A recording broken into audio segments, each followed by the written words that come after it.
Buenas tardes, buenos días, buenas noches a la hora que estén viendo esto. Vamos a comenzar con la clase, ¿verdad? Les quedó una tarea ahí que no valía puntos, no valía puntos, ¿verdad? Pero igual la ideal es que hagan estas tareas que no valen puntos, ¿verdad? Porque eh, toca aprender, ¿no? Toca y al final estamos estudiando eh, una de las STEM, una ingeniería, ¿verdad? Ingeniería química. Entonces, ustedes están aquí, pero porque les gusta estudiar mucho, les gusta saber mucho física, ¿verdad? Ok, entonces, nuestro tercer parcial va a empezar con el capítulo 40, título 40 del Serway. Sí. Entonces, es un orden un poco raro porque al final estos dos parciales, estos dos últimos parciales son física moderna. La verdad que física moderna se empieza estudiando, déjenme apartar esto de aquí, a ver, y déjenme revisar que sí esté compartiendo, sí estoy compartiendo. A ver si estoy compartiendo la pizarra de verdad. Porque qué tal que no, ahí está. Eh, entonces, física moderna. Física moderna, la verdad es que casi siempre se empieza con relatividad especial. Se considera que relatividad especial es el momento clave en el que nos damos cuenta de que la física tiene pues un montón de fallas. No es que antes no tuviera fallas, si las tenía, había cosas que no predecía bien, pero con la teoría de la relatividad especial de Einstein es cuando se rompe este molde, ¿verdad? De la física clásica, por decirlo así. El capítulo se llama Introducción a Física Cuántica. Yo no lo llamaría así, ¿verdad? Pero esto es mucho el gusto del autor. Yo lo llamaría experimentos relevantes de física moderna. Vamos a ver una serie de experimentos que han sido importantes para cambiar pues, el paradigma o el pensamiento de los que estudiamos física a lo largo del tiempo, sobre todo desde 1900, quizá antes con esto del efecto fotoeléctrico que ustedes van a hacer en un laboratorio esta semana. No sé si siguen en huelga los instructores eh, y no debería ser cosas actuales porque el video podría servir para otros periodos, pero bueno. Por ejemplo, con el efecto fotoeléctrico que lo descubre Hertz allá en 1989, yo diría que ahí empieza. Nosotros vamos a empezar un poquito después, ya con las soluciones a los problemas, porque los problemas vienen apareciendo desde allá, desde 1859 más o menos. Pero bueno, experimentos relevantes de física moderna. Sí, sería un mejor nombre para el capítulo. Y así vamos a tratar el tema nosotros. Ok, entonces aquí es donde viene una pregunta importante, casi filosófica, ¿verdad? Y es en la que nosotros nos preguntamos, ¿cómo es la ciencia? Y quiero que se tomen un momento, si es necesario, pausen el video y que de verdad lo hagan, ¿verdad? No solo no solo, ay, ni se dar cuenta si le pongo pausa o no, sino por su formación, por ustedes mismos. Quiero que pausen el video y se pregunten ustedes cómo es la ciencia. Particularmente, ¿es la ciencia cuestionable? Entonces, hace poquito, por ejemplo, 2021, salen las vacunas del COVID, por ejemplo, ¿no? Y había, lastimosamente, dos grupos que gritaban muy fuerte. El primero era que decía que la vacuna nos iba a meter chips en el cerebro, iba a controlar a la gente, consumo, no sé qué más. Y había otro grupo que, desde mi punto de vista, es aún peor, que decía que la vacuna se hace con ciencia y ahí murió. Como si la ciencia fuera, y no me lo tomen a mal porque yo de hecho soy cristiano, como si la ciencia fuera religión, como si la ciencia fuera una especie de Dios absoluto al que es imposible cuestionar. ¿Sí? Entonces, ¿ustedes qué creen? ¿La ciencia es cuestionable? Pues claro, la ciencia debería ser cuestionable. La ciencia es y debe ser cuestionable. Esa es su esencia. Si ustedes no se cuestionan cosas, eso no es ciencia, eso es una religión. Sí, sí, si se siga ciegas, todo lo que se diga, pues no estamos pensando, ¿verdad? Ahí es donde viene René Descartes y plantea su crítica a la razón pura. No me va a meter ese rollo, pero la ciencia es y debe ser cuestionable. es algo que quiero que se lleven de esta clase si no se llevan la parte de la física, ¿verdad? O si es posible se llevan las dos. Pero la ciencia es y debe ser cuestionable. La ciencia nunca ha sido, nunca ha pretendido ser y nunca será una cosa absoluta. Ok. Bueno, partiendo de eso, al final la física, y por eso no se habla de física cuántica, al final la física se puede dividir en 4 ramas fundamentales. Según qué tan grandes sean las cosas,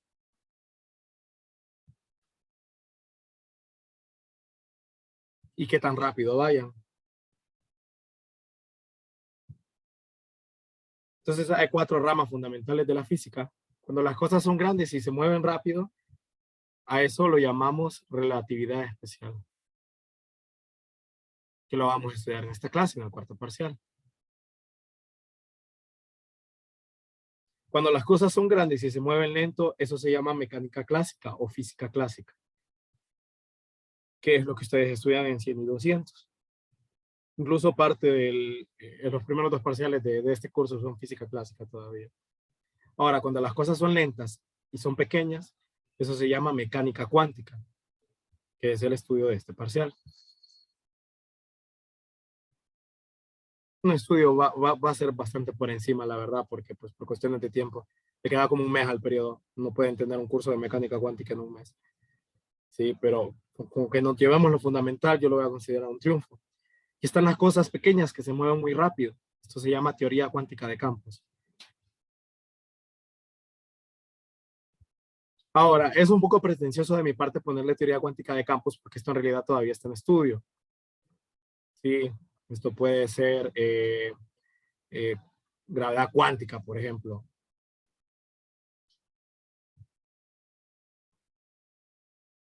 Sí, puede ser, ¿qué más? Puede ser teoría de cuerdas.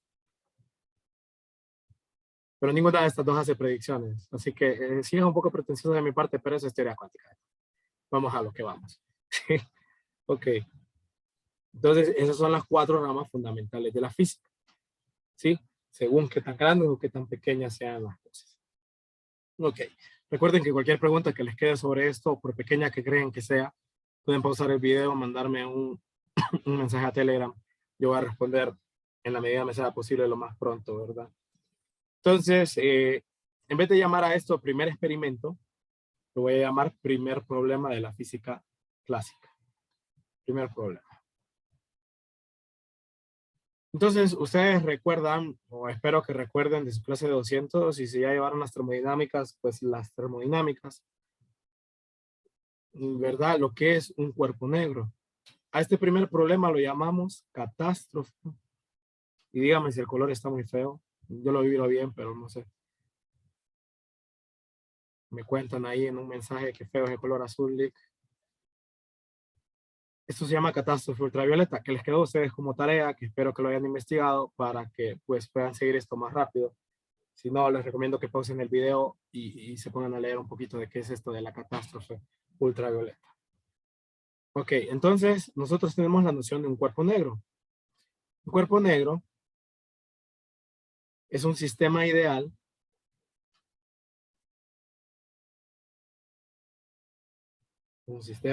que absorbe toda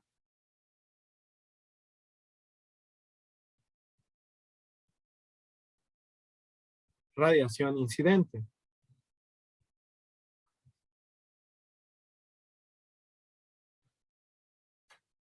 Sí, y pues también la verdad que también se puede ver como un cuerpo o un sistema ideal que despacha toda radiación que ha absorbido alguna vez. En ese sentido, se puede decir, por ejemplo, que un agujero negro es un cuerpo negro. Toda radiación incidente la absorbe, no puede salir de ahí, ¿verdad? Bueno, no puede salir de ahí. Vamos a quedarnos con eso. La verdad es que hay un tipo de radiación que puede salir de ahí, pero no nos metamos en esos rollos. Y por ejemplo, los soles emiten radiación como la emitiría un cuerpo negro. Entonces, esto es muy importante, sobre todo en la parte de mecánica celeste, ¿verdad? Ahí es donde está la aplicación más fuerte, que es, por ejemplo, conocer la temperatura de un sol según su radiación de cuerpo negro, ¿verdad? Sin necesidad de ir al planeta. Por ejemplo, nosotros conocemos exactamente la temperatura de la superficie del Sol, y no es que alguien fue con un termómetro allá a medirlo, ¿verdad? Sería imposible, sino que esto se mide a partir del espectro de radiación del Sol y sobre todo en qué lugar del espectro visible está su pico. No necesariamente tiene que ser visible, ¿verdad? Electromagnético, con eso basta. Con eso también se puede conocer la temperatura de distintos planetas a los que nunca hemos ido, ¿verdad? Entonces, la verdad es bastante fascinante. Ok, pues alguna vez se lo preguntaron. Se puede modelar un cuerpo negro como una cajita, ¿verdad? Que tiene, digamos, una parte impermeable, qué sé yo, así con doble protección, que esto puede ser, ay, perdón, que esto puede ser un espejo, por ejemplo, lo de adentro, tal que toda radiación incidente, porque la radiación, acuérdense que al final no es más que luz, y si no sabían, se los comento, la radiación al final no es más que luz, ¿verdad? Tal que si entra un rayo aquí, un rayo de luz, pues ese rayo de luz no puede escapar, o muy difícilmente va a escapar, ¿verdad? Va a empezar a rebotar aquí en las paredes y se va a quedar ahí por muchísimo tiempo. Sí, eventualmente va a emitir todo lo que absorba, porque después de todo, eso también es una versión equivalente a la definición de un cuerpo negro. Ok, entonces perdón, la radiación emitida por un cuerpo negro se llama radiación de cuerpo negro, que tiene todo sentido del mundo. La radiación emitida por un cuerpo negro se llama radiación de cuerpo negro. O sea, no. Nada sorprendente, de verdad, nada del otro mundo. Un nombre súper original. Entonces, el fin de la física es explicar todo fenómeno que relacione materia, energía, tiempo en cuanto existe. De hecho, el fin mismo de la física es encontrar una única ecuación que describa todo eso. De eso se quieren encargar teorías como la teoría de cuerdas, la teoría cuántica de campos, el modelo estándar, lo que ustedes quieran, ¿verdad? Pero por mientras llega a eso, nos interesa tener ecuaciones que describan modelos y que hagan predicciones de fenómenos físicos que ya conocemos. En ese sentido, clásicamente,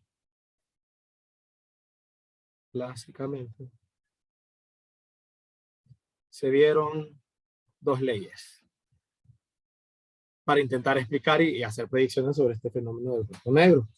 La primera es la ley de Stefan, que ustedes la deberían conocer de Física 200, si no, pues se la presento, que dice que la potencia media de emisión de un cuerpo negro es sigma, donde sigma es la conductividad térmica de la superficie, por el área, por la temperatura en grados Kelvin a la cual. Esa es la ley de Stefan. ¿Ok? Y la conductividad térmica pues va a depender de que esté hecho el cuerpo negro. Por ejemplo, una estrella de helio no tiene la misma temperatura que una estrella de hidrógeno. Pónganle ustedes. Ok. De hecho, las de helio son menos calientes. Ok. Tenemos la ley de Bayes que dice que el pico de longitud de radiación de cuerpo negro es una función de la temperatura, ¿verdad? En el sentido de que ese pico por la temperatura es constante para todos los cuerpos negros, que es exactamente igual a 2.898 por 10 a la menos 3 metros por grados Kelvin. Entonces, todo cuerpo negro en cuanto existe va a tener un pico según esta fórmula. Entonces, si nosotros conocemos la longitud de onda donde está el pico mediante recibir un espectro de radiación electromagnética de un sol, por ejemplo, simplemente despejamos, se divide la temperatura y, perdón, simplemente despejamos, se divide la longitud de onda máxima donde está el pico, se puede conseguir la temperatura.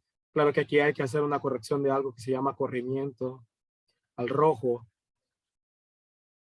que tiene que ver, y por eso normalmente eso se ve antes, que tiene que ver con relatividad especial, que ahorita no me voy a meter a eso, pero la verdad es que la temperatura de cualquier estrella, cualquier planeta se puede conocer a partir de la fórmula de Bayes.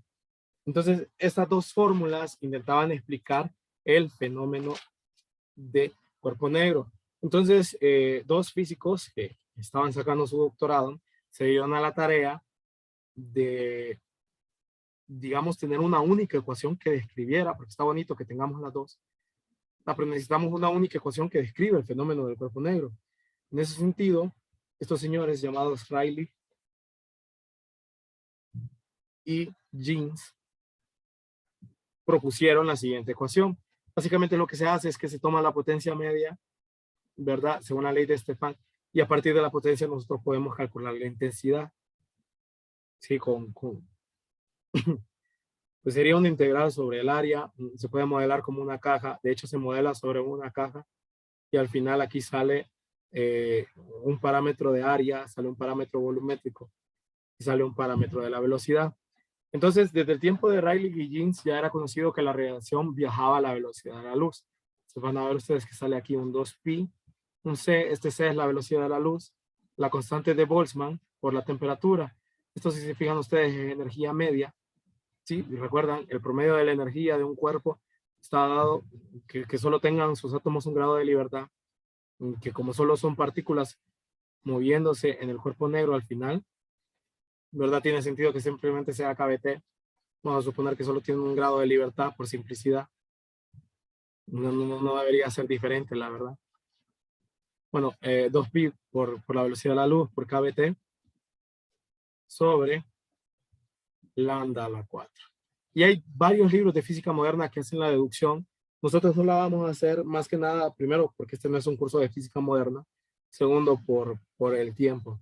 No es un curso de física moderna, pero estamos viendo física moderna, ¿no? Entonces,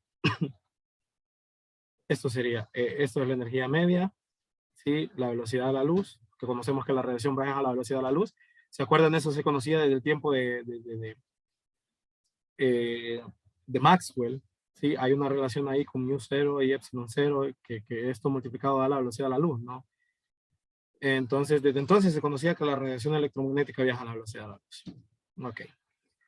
El 2pi es una constante ahí de, digamos, de simetría volumétrica. Y el lambda a la 4, pues el lambda es simplemente la longitud de onda. Sale por ahí a la 4 debido a cómo se realiza la integral al fin sobre la potencia, ¿no? Y pues así queda. Y ellos dijeron esto es. Luego, gracias a avances en espectrometría, obtenemos exactamente cómo funciona la radiación de cuerpo negro. Entonces aquí yo les quiero mostrar una gráfica de cómo se ve esta relación de Rayleigh-Jeans para ciertos números de longitud de onda. Vamos a darle un control más aquí. No funciona control más. A ver, no. Si le hago así, ahí sí. Ahí estamos. Ok, entonces tengo aquí un C, que es 3 por 10 a la 8 metros sobre segundos. Ustedes ya lo conocen. La constante de Boltzmann, 1.38 por 10 a la menos 23 joules sobre Kelvin, si no mal recuerdo. Sí tiene que ser joules sobre Kelvin. Una temperatura de 5000 Kelvin. Este H ahorita no nos va a importar. Entonces aquí tengo RL, que es Rayleigh-Jeans. Debe ser Rayleigh-Jeans. No sé por qué le puse RL. Debe ser RJ, ¿no? Y aquí tengo el plot. Ustedes ya manejan matemática porque pues, los primeros laboratorios son de matemática, si no, pues se los presento. Esta es matemática que sirve para graficar. Entonces, todo está en sistema estándar. Voy a pasar a longitud de onda a sistema estándar. Entonces, ustedes ya se pueden imaginar cuál es el problema solo con ver la ecuación, más ahora que está graficado. A medida la longitud de onda baja, esto va a tender a infinito. Es más, si tengo una longitud de onda que tiende a cero, la energía va a tender a infinito. Entonces, ahí hay un problema, ¿verdad? Porque conocemos longitudes de onda muy bajas y su energía no tiende a infinito. ¿Sí? No puede tender a infinito. Si no, pues tendríamos alguna especie de fuente de energía infinita y se solucionarían los problemas de todo el planeta Tierra, ¿verdad? Y sus alrededores. Entonces, ese es un problema. El segundo problema que tenemos es que esta no es la forma que tiene la gráfica de radiación de cuerpo negro. Una vez la obtuvieron, déjenme compartir por aquí Google. Eso lo pueden buscar ustedes también sin ningún problema. A ver, no encuentro aquí. Aquí está Corona.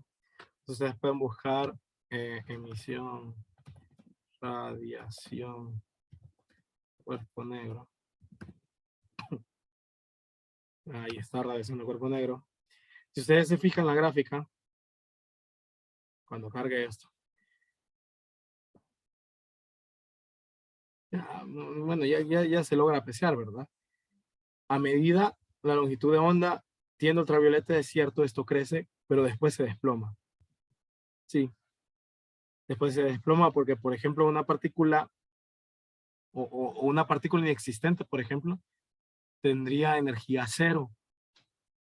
Sí, y tampoco tiene longitud de onda. Entonces no puedo decir yo que, por ejemplo, el espacio vacío tiene energía infinita. Eso carece de sentido, ¿verdad? Hay varios problemas aquí con eso.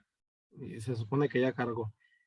Hay varios problemas aquí con eso. Entonces, por ejemplo, aquí dice experimento, ¿verdad? Y entonces a esto se le conoce como la catástrofe ultravioleta, porque a medida nos acercamos al ultravioleta, más difiere la ley de Rayleigh-Jeans con respecto al experimento. Ok. Bueno, teniendo eso claro, o espero que les haya quedado claro, si no, me avisan. Espero que la gráfica haya ayudado. Esto era un desastre, ¿verdad? Porque aquí, a ver, aquí no hay error de cálculo. No dice, no, se equivocaron en los cálculos. No.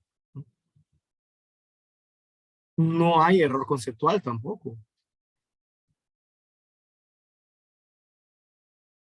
Entonces, ¿de quién tiene que ser el error? El error es de la física clásica. Y eso era un problema. Sí, porque era una ciencia bastante robusta, a pesar de solo tener aproximadamente 300 años, más o menos, era una ciencia bastante robusta. Entonces, que fallara de esta forma tan estrepitosa al hacer una predicción basada en principios básicos, era desastroso. Por eso se conoce esto como la catástrofe ultravioleta. Y voy a escribir mal catástrofe. A ver. Catástrofe ultravioleta. Era un problema que había que solucionar lo más pronto posible. Entonces vino un señor de Alemania llamado Planck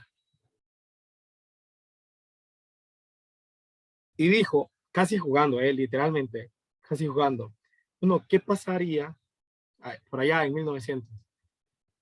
Justo en 1900 publica su artículo, probablemente estuvo trabajando tiempo antes porque al final esto lo hizo como un análisis de análisis numérico, la clase que llevan ustedes, solo que antes no existían computadoras ni calculadoras de bolsillo, esto lo hizo a mano él, ¿sí? Entonces, propuso muy controvertidamente, incluso para él mismo, él no quería publicar el artículo, muy controvertido, voy a poner por aquí, que se basaba en dos postulados. Él propuso una teoría que se basaba en dos postulados.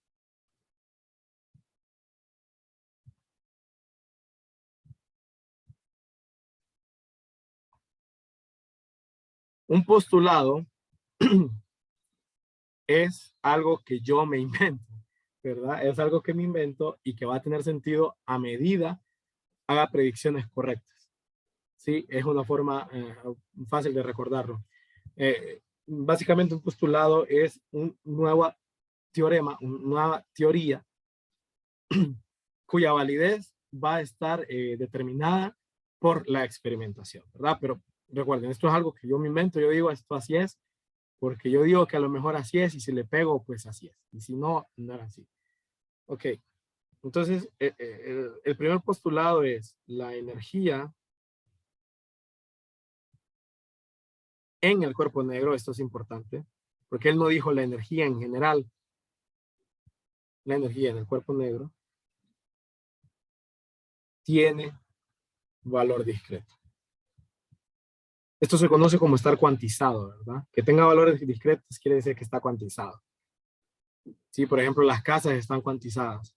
No existe un cuarto de casa. En el sentido de 1/4, ¿verdad? Los cuartos sí existen. No existe un tercio de casa, por ejemplo. Usted no puede ir al banco y decir, deme un préstamo sobre un tercio de casa. No van a hacer casa. O si saca un presupuesto, no va a decir, quiero construir 4 casa. No tiene sentido, ¿verdad? Bueno, entonces la energía dentro del cuerpo negro está cuantizada y está dada por esto, NHF, donde H era una constante a determinar, numérica meramente, y F es la frecuencia. n es simplemente un entero, ¿verdad? Que bien puede ser cero si la partícula no existe, por ejemplo. Sí, la energía del cuerpo negro tiene valor discreto.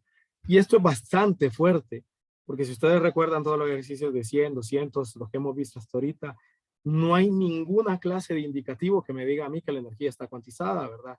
No había un ejercicio en el que a ustedes les saliera energía igual a 10.34 y dijeran, este punto 34 no tiene ningún sentido. Y los joules solo son 1, 2, 3, 4, no es cierto, ¿verdad? Eso no se daba, eso no existía. Entonces, esto, bastante controvertido. Es una idea bastante fuerte. Porque no hay ningún indicativo que me diga que esto tiene que ser así. Ok, el segundo postulado es las oscilaciones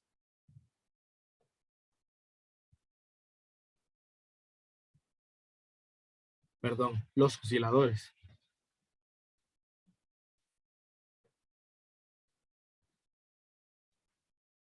Los osciladores. Y aquí no existía la noción todavía de partículas dentro de una caja. Se decía los osciladores. Osciladores.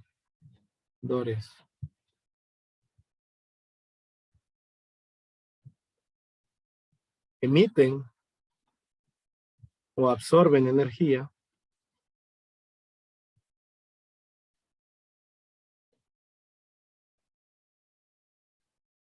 cuando pasan de un estado a otro.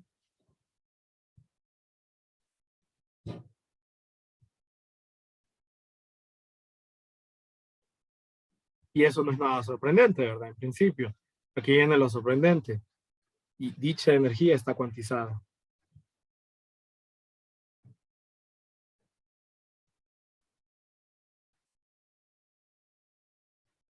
Entonces, esto era como que yo venga y les diga, bueno, ustedes han visto cómo una pelota puede chocar con otra pelota. Sí, y al final, pues pueden suceder varias cosas. Las pelotas se pueden ir juntas en la misma dirección. Las pelotas pueden rebotar e ir en dirección contraria. Puede que el choque termine ahí. Los dos llegan a, a pararse, qué sé yo. ¿Verdad? Todo eso puede pasar. Pero ahora yo venga y les diga, no, la verdad lo que está pasando es que cuando esas cosas chocan, intercambian energía y es más, el cambio de energía en ambas pelotas va a estar dado por esto. Con N y M pertenecen a los enteros, ¿verdad? Entonces, de nuevo, es una idea bastante fuerte y bastante controvertida, porque no existía nada en la física clásica que a mí me dijera que la interacción en choques elásticos, inelásticos, lo que ustedes quieran, contra paredes, debía estar cuantizada. En principio, no debe por qué estarlo, ¿sí? Pero como siempre, ahí lo que nos va a dar la robustez para aseverar este tipo de cosas va a ser el experimento. ¿Sí? Entonces, ustedes dirán, bueno, pero Rayleigh-Jeans partía de primeros principios, y si no se lo deberían estar preguntando, la verdad. El Rayleigh-Jeans partía de primeros principios y básicamente lo que se saca es una integral sobre la potencia. ¿Cómo afecta esto que acabo de escribir aquí a Rayleigh-Jeans? Bueno, recordemos que esa I que está por ahí no es más que una media ponderada. ¿Se acuerdan ustedes? Las medias cambian según si las variables aleatorias, ¿verdad? Estadísticas, si no se los estoy contando, según si las variables aleatorias son discretas o no, ¿verdad? Sobre todo cambia según la distribución que tenga la variable aleatoria. Entonces, nosotros podemos ver esto como que ahora la radiación se va a emitir mediante una distribución exponencial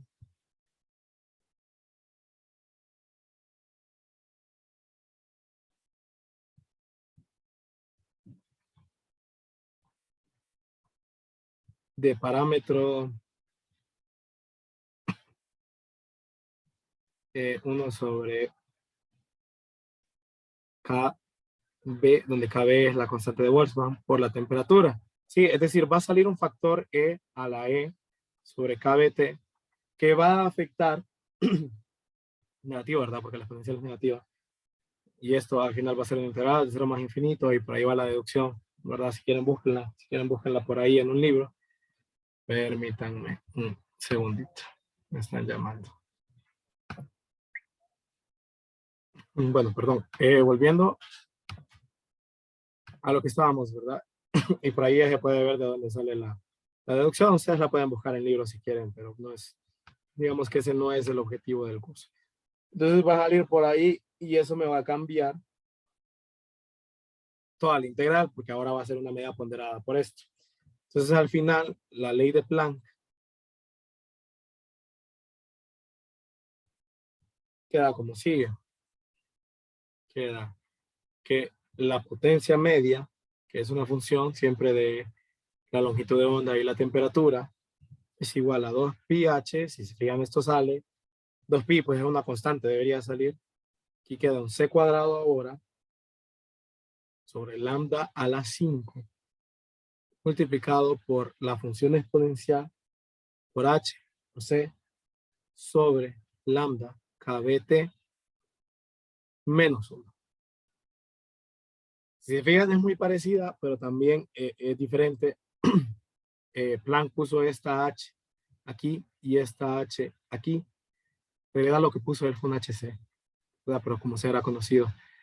Y esto lo llamó, qué sé yo, un epsilon si quieren. Y luego, pues uno va haciendo iteraciones, con distintos puntos y se da cuenta del valor de H, ¿verdad? Eso allá, análisis numérico, si me lo han llevado, pues es una clase bonita, pongan la atención ahí cuando la lleven. El caso es que él probó con esto, ¿verdad? Hasta que obtuvo un valor para H, un valor que es, la verdad, ridículamente pequeño. Entonces, en parte por eso, a este punto nadie le dio demasiada importancia, porque este es 6.626 por 10 a la menos 34 joules por segundo, para que calcen las unidades, ¿no? Eso es un número muy pequeño. Entonces, imagínense que vienen ustedes y multiplican H por F, y las frecuencias humanas normalmente andan en los nanómetros. Entonces multiplican un número de por 10 a la menos 34 por un número que está por 10 a la menos 9. Es un número muy pequeño, ¿verdad? Da de orden por 10 a la menos 43. Entonces imagínense que yo les diga, ustedes lo que no saben es que la energía media de un oscilador adentro de un cuerpo negro está dado por esto joules, 10 a la menos 43 joules. O sea, ni siquiera es el aleteo de una mosca eso. Entonces, como la energía era tan pequeña, lo que hicieron fue decir, bueno, la verdad, al final, este simplemente fue un truco algebraico, ¿verdad? Como cuando aproximamos una integral de Riemann mediante cuadritos. ¿Se acuerdan de eso? Mediante rectangulitos. Y hacemos los rectángulos lo suficientemente pequeños como para que la integral sea exactamente igual a la sumatoria sobre el área de esos cuadritos. Sí, entonces dijeron, no, este es un truco, es un malabareo algebraico ahí que se inventó Planck, que funciona muy bien, por supuesto, funciona de maravilla, pero, pero hasta ahí. No tiene mayor repercusión sobre la ciencia. La física sigue siendo inamovible. Dijeron todos desde 1900 hasta 1905. Entonces, vamos a ver cómo funciona esto con respecto lo voy a poner aquí en matemática. Entonces, por ejemplo, ya vimos a Rayleigh-Jeans, ahora vamos a ver a Planck. Y miren la bellezada que queda.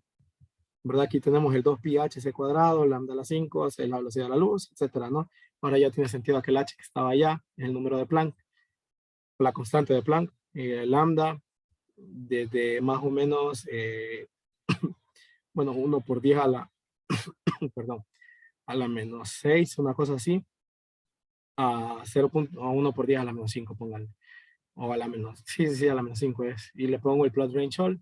Entonces, fíjense que al igual que Rayleigh-Jeans, empieza a subir, pero llega al máximo que me predice la ley de Bayes y luego empieza a decaer hasta llegar a cero. Sí, esa es la belleza de esto. Entonces se puede comparar las dos, por supuesto, y se puede ver que para longitudes de onda grandes, ¿qué pasa? Son exactamente la misma ecuación. Ya cuando la longitud de onda se empieza a volver pequeña, sí difieren bastante, ¿verdad? Esto se va a infinito, esto llega a un pico y luego empieza a bajar. Entonces, de tarea que de nuevo no es para entregar, sino que es para su provecho. Le va a quedar demostrar que Rayleigh Jeans es igual a Planck si lambda es grande. ¿Ok? Y como comentario final, decir que Planck llamó a esto el peor error de su carrera.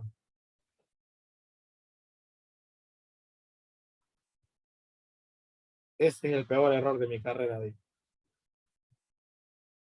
Porque pues lo cuestionaron mucho.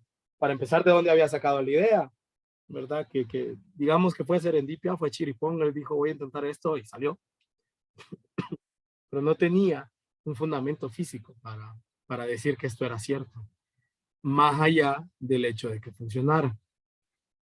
Entonces vamos a ver dos cosas a lo largo de este parcial de mi carrera. A lo largo de este parcial vamos a ver dos cosas. Uno, al final lo que importa en los postulados es que predigan cosas correctamente, ¿sí? Lo otro que vamos a ver es esto que está por aquí, que se va a hacer una constante a lo largo de que estudiemos física moderna y principios de mecánica cuántica. Vamos a ver eso porque quedó horrible. Que a medida las cosas se hagan grandes, una física, si recordamos allá al principio de la clase, vamos a ver si puedo volver, que la física debe ser equivalente en sus fronteras. Si se acuerdan, nosotros planteamos que existían 4 ramas principales de la física. Entonces, la física clásica, la verdad que a partir de aquí es bien difícil, pero al revés, vamos al revés. Que a medida yo me muevo más lento, la relatividad especial me tiene que dar la física clásica tal cual. A medida yo haga las cosas más grandes, la mecánica cuántica me tiene que dar la física clásica tal cual. Lo mismo para la teoría cuántica de campos. Solo que va, digamos, en orden de descubrimiento, porque pues así los hicimos, así descubrimos las cosas. La teoría de cuántica de campos, a medida me haga más pequeño, me tiene que dar la mecánica cuántica. La teoría cuántica de campos, a medida la haga más grande, las cosas, aquí era lento, ¿verdad? Dije pequeño, perdón. La teoría cuántica de campos, a medida haga las cosas más lentas, me tiene que dar la mecánica cuántica. Teoría cuántica de campos, a medida haga las cosas más grandes, me tiene que dar la relatividad especial. Ahorita nosotros nos vamos a enfocar en estas dos, ¿verdad? Esta es curso de posgrado, ¿verdad? Pero vamos a ver, ahorita, por ejemplo, en la mecánica cuántica, a medida haga las cosas más grandes, longitud de ondas más grandes, por ejemplo, hoy, eso me tiene que dar la física clásica, que es de hecho lo que pasa. ¿Sí? Entonces, pues queda eso de tarea. Espero que el video haya sido de su agrado. Recuerden, cualquier consulta me lo pueden hacer por Telegram. Tengan feliz resto del día.